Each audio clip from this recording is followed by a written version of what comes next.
Johannes 3 vers 22 tot 30. Hierna het Jezus en sy disippels na die landstreek Judea gegaan en daar 'n rukkie saam met hulle vertoef en mense gedoop. Johannes was ook besig om te doop by Enon naby Salem, omdat daar baie water was en mense gekom het om hulle te laat doop. Johannes was immers nog nie in die tronk gegooi nie. Daar het toe 'n woordestryd tussen sommige van Johannes se disippels en 'n Jood oor die seremoniële reiniging ontstaan. Hulle kom toe na Johannes en sê vir hom: "Rabbi, hy wat oorkant die Jordaan by u was, die een van wie u getuig het, kyk, hy doop en almal gaan na hom toe." Johannes het geantwoord: "'n Mens kan niks ontvang as dit nie uit die hemel aan hom gegee is nie. Julle kan self getuig dat ek gesê het dat ek nie die Christus is nie, maar dat ek voor hom uitgestuur is. Die een wat die bruid het, is die bruidegom. Maar die vriend vir die bruidegom wat daar staan en na hom luister, is baie bly oor die stem van die bruidegom. Daarom is hierdie blydskap van my volkome. Hy moet meer word en ek minder."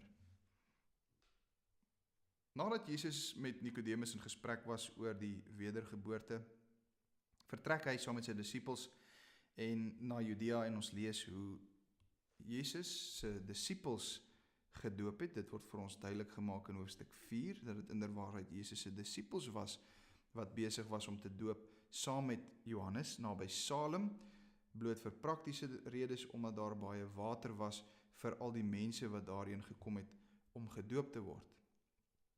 Wat plaasvind hier is 'n woordestryd, 'n debat rondom die seremoniële reiniging.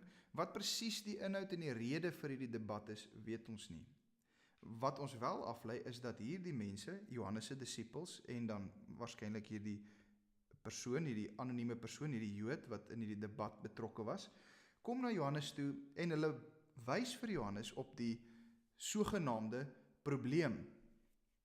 Die probleem dat Jesus besig is om in gewildheid toe te neem teenoor Johannes self.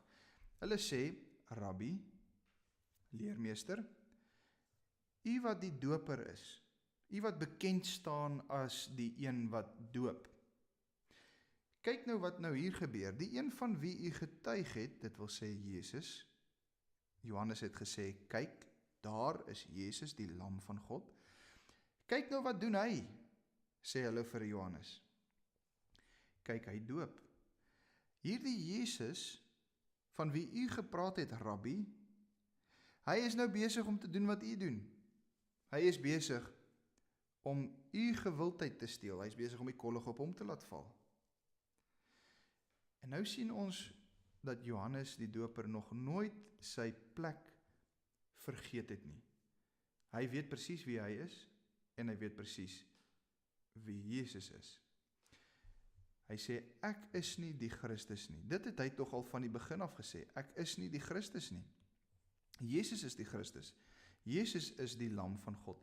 Ek, Johannes, is voor hom uitgestuur om wat te doen? My werk was om te getuig. Dit was my plek. Ek is die vriend vir die bruidegom. Ek is nie die bruidegom nie. Jesus Christus is die bruidegom. Dit is soos ons hedendaagse bruilofseremonies. Dink maar aan, soos ons in Engels sê, die best man. Jy gaan nie op 'n bruilofseremonie dit kry, hopelik nie, dat die best man al die aandag en die kollig op hom laat val nie. Want dit gaan nie oor hom nie. Waaroor dit gaan is oor niemand anders nie as die bruid en die bruidegom. Dit is hulle seremonie, dit is hulle dag. En nou sê Johannes, dit is presies wat hier gebeur. Kyk, uiteindelik Christus, die bruidegom, het gekom. En hy het gekom om sy bruid, die kerk, te red. En die een wat die bruid het, is die bruidegom. Baie mooi en 'n kragtige beeld wat hy natuurlik hier gebruik, want hierdie simboliek, hierdie beeldspraak van die bruidegom, lees ons in die Ou Testament en dan ook veral in Jesaja. En die term bruidegom en bruid word altyd gebruik vir God, wat die bruidegom is vir sy verbondsvolk. So dit is nog 'n getuienis van Johannes die Doper hier, dat Jesus Christus werklik God is. Christus is werklik God, die bruidegom. Hy gebruik weer Oud-testamentiese taal om die verbondsverhouding tussen Jesus Christus en die gelowiges uit te beeld. En hy wat Johannes die Doper is, hy is maar net die een wat daar staan en getuig. Hy is maar net die een wat luister na die Christus, na die bruidegom. En, sê Johannes die Doper, vir hierdie rede, omdat Johannes die Doper sy plek ken en weet wie Christus is, daarom is hy baie bly oor die stem van die bruidegom, die stem van die goeie herder. Sy blydskap is volkome. So Johannes die Doper sê vir hierdie mense wat na hom toe kom, luister, julle dink ek moet ongelukkig raak oor die feit dat daar al hoe meer mense na Jesus toe gaan. Ek is nie, inteendeel. Ek is baie bly daaroor, want dit is presies wat moet gebeur. My gewildheid moet afneem, hy moet meer word en ek minder. Dis wat moet plaasvind. Nou, kyk gou wat hier gebeur. As Jesus doop, dan wys hy daarmee dat hy die bekeringsboodskap van Johannes die Doper voortsit. So Jesus sê in ander woorde, die boodskap van bekering is nie nou verby nie. Inteendeel, Jesus bevestig dit. Die mense moet bekeer. Dit was die hele onderwerp, die hele tema, die hele doel van Johannes die Doper se doop. Dit was 'n bekeringsdoop. Bekeer julle, laat julle doop, die koninkryk van God het naby gekom, en dit is die boodskap van Jesus van die begin af. Sy eerste opdrag, wanneer hy begin met sy publieke optrede, met sy prediking, dan sê hy, bekeer julle, die koninkryk van God het naby gekom. So Jesus is besig om hier te wys dat die boodskap van Johannes die Doper voortgesit word. Dat dit nie nou ewe skielik ou nuus is nie, dis presies dieselfde boodskap, maar Jesus is die een waaroor dit alles gegaan het.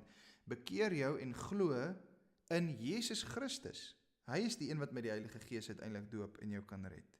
Wie in hom glo, sal nie verlore gaan nie. Dit het hy ook vir Nikodemus gesê. Laat Johannes die Doper se nederigheid ook vir ons hier 'n belangrike wekroep wees, veral ons wat dienswerk in die kerk doen. Hier is die slagspreuk van elke Christen in die kerk en veral dan hulle wat dienswerk in die kerk doen, soos byvoorbeeld die predikante. Ons slagspreuk is dit is Christus, die bruidegom,